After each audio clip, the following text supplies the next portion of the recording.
Hi guys, so I'm just down in the British village of Bakewell, home of the Bakewell tart. I'm going to do a video a little later on kind of what to look for in a Mustang when you're buying it. Somebody put an article on one of the forums which is very, very good and shows what to look at and what can be wrong with it at the dealership. So I'll start that in a little bit, but for now just a quick bit of Morris dancing.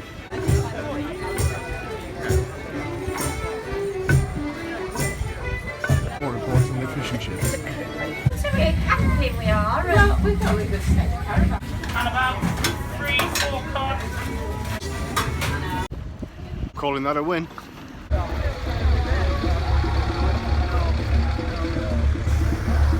I don't see many of these days. Cool.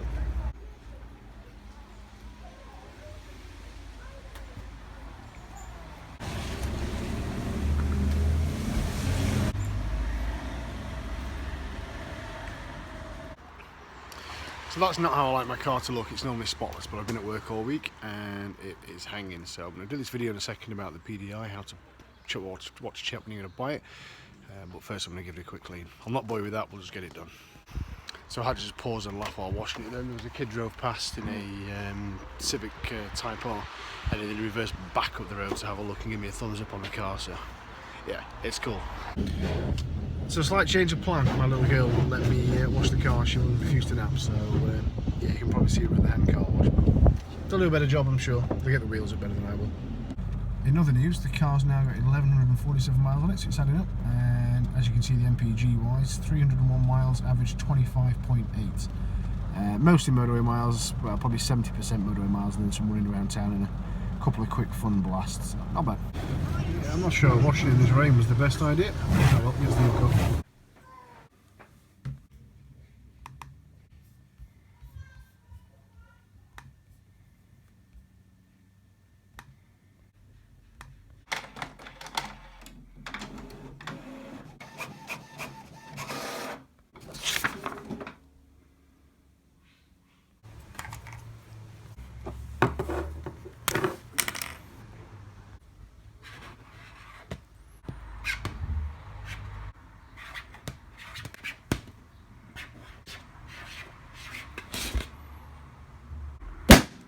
So as I was saying, there's a PDI inspection checklist that's been put together by Amanda's Mustang on it's the Mustang 6G forum.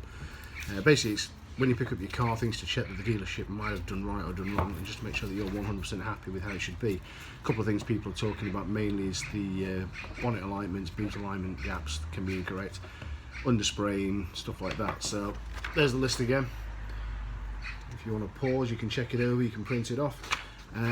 I'll just take you through the list and we'll have a few bits and pieces. Obviously I've had the car for just over 6 or 7 weeks now, so a lot of the stuff on it won't be relevant, like the dirt, etc. Because it is mucky. I cleaned it yesterday, but it's got a little bit rained on last night as well. But we'll go through it and check a few bits and pieces, and hopefully it'll help you when you pick yours up. So this is the panel alignment of my rear boot. And the left hand side is pretty good, it's pretty uniformed all the way down. And the right hand side, I'd say it just pinch in ever so slightly towards the bottom there. Not enough to worry about. The passenger door, definitely a little bit wider at the top to the bottom. It does nip in there. I don't know if that's just the shape of the door, or whether that is actually bad alignment. Front again, top of the wing to the door, nice and wide there. And as you come down, you notice again it gets quite tight down the bottom, so that's possibly just the size of the panel change. And then same with the front bonnet, it's quite a nice uniform gap all the way down, running across the front, nice and level, nice and flat, and then the same with the other way. If you run your finger along the boot there shouldn't be any step up or step down, otherwise the bonnet does need adjusting.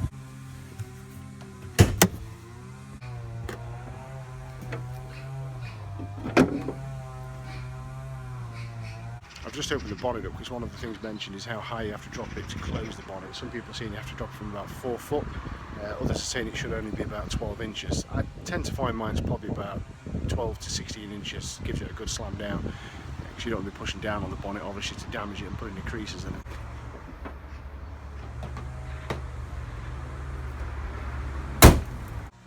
Next up on the list, the F5 FD card for the sat-nav for the maps, if you've got the nav system in.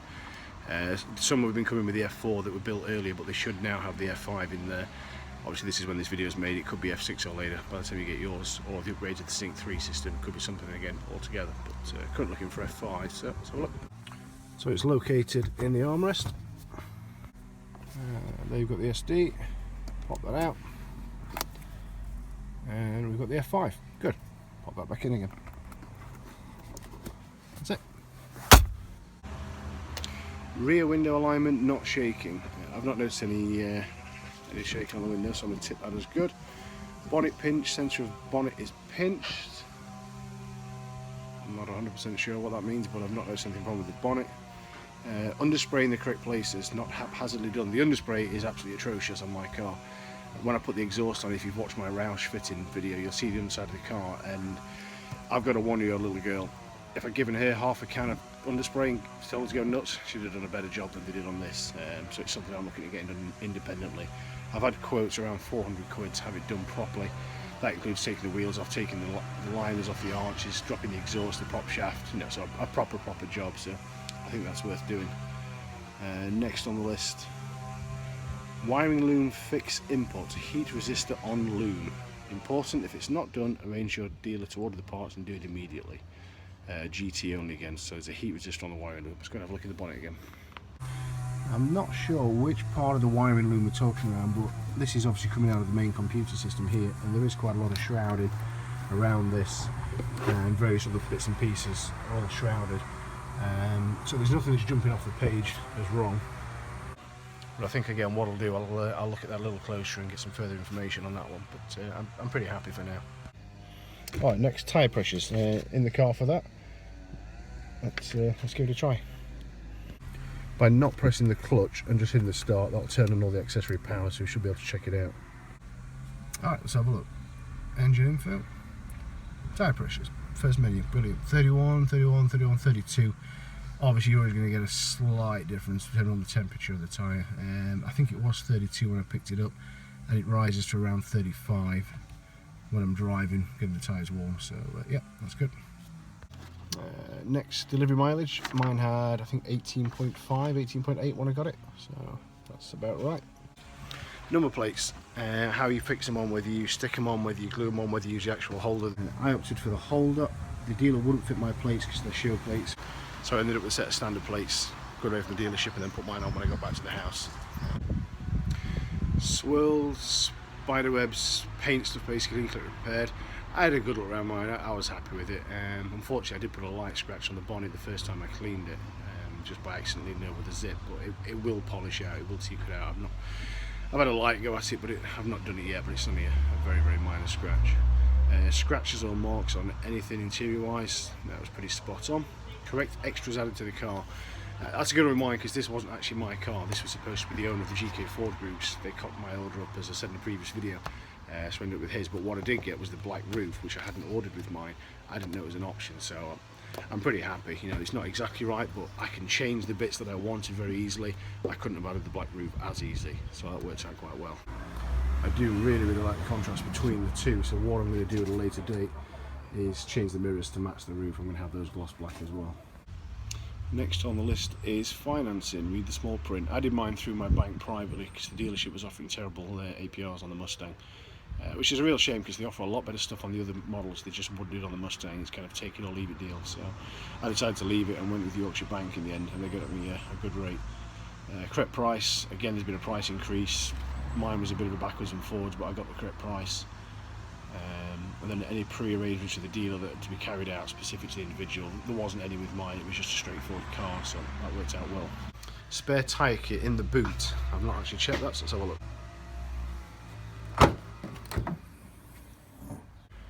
Pull my drone out, been out flying.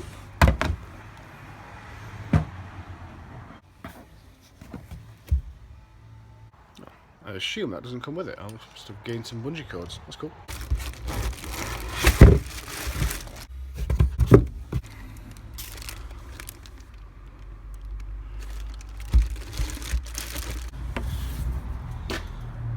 That's it. There doesn't seem to be a can of foam. I expected a can of foam to go with it. I'm not sure if you get a puncture how that'll help you, because if you can't put air in it, you can't go anywhere. 2 keys with the car and a key blade in the key fobs as well.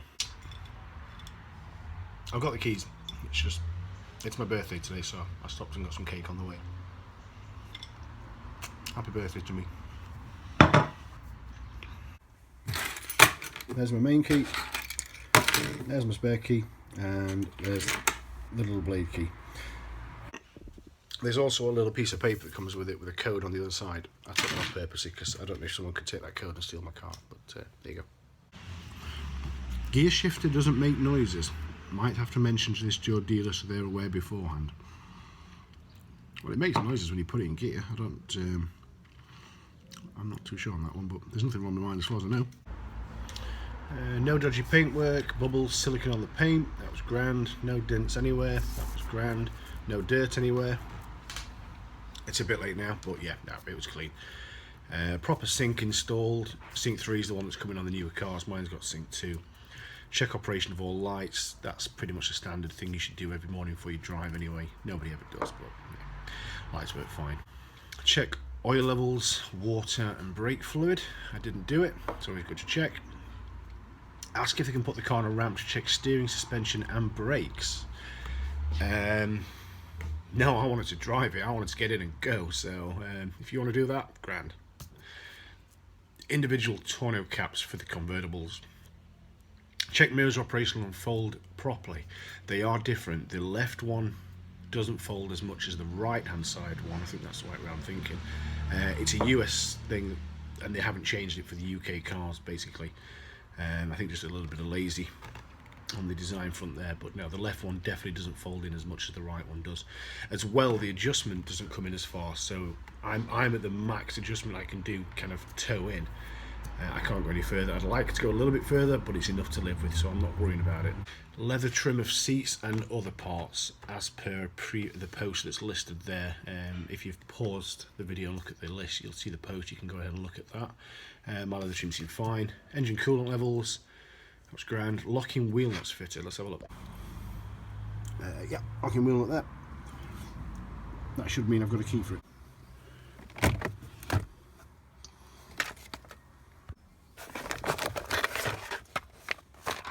Yep.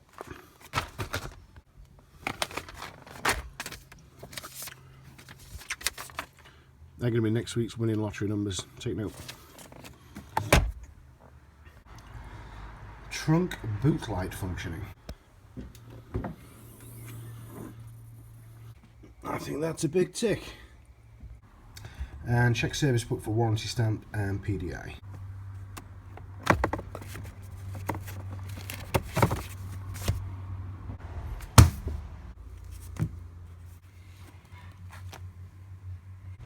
Alright, it would seem my warranty certificate has not been stamped. That's something I need to do. And the PDI has been done. So, yep, I need to go back and sort that. There's even a nice little cloth in here for cleaning your touchscreen with. Well, there you go, guys. That's the PDI list complete. I hope that's useful to some of you. Thanks to Manda's Mustang for putting it together. I'm going to put a link back on the post he put on Mustang 6G as well for the video, just to help out guys that find it through there. But yeah, enjoy picking your car up, enjoy driving it, and I will see you for the next video. Also, a couple of guys have been posting comments asking me to keep making the videos. I'm enjoying making them, it's good fun. It means I get to play with my car a little bit more than I probably would. But if there's anything in particular you do want me to look at, anything, you know, any features you want me to play with or demo or anything like that, just put a comment down below and I'll see if I can add it into the next video for you. So yeah, that's it. Have fun, guys.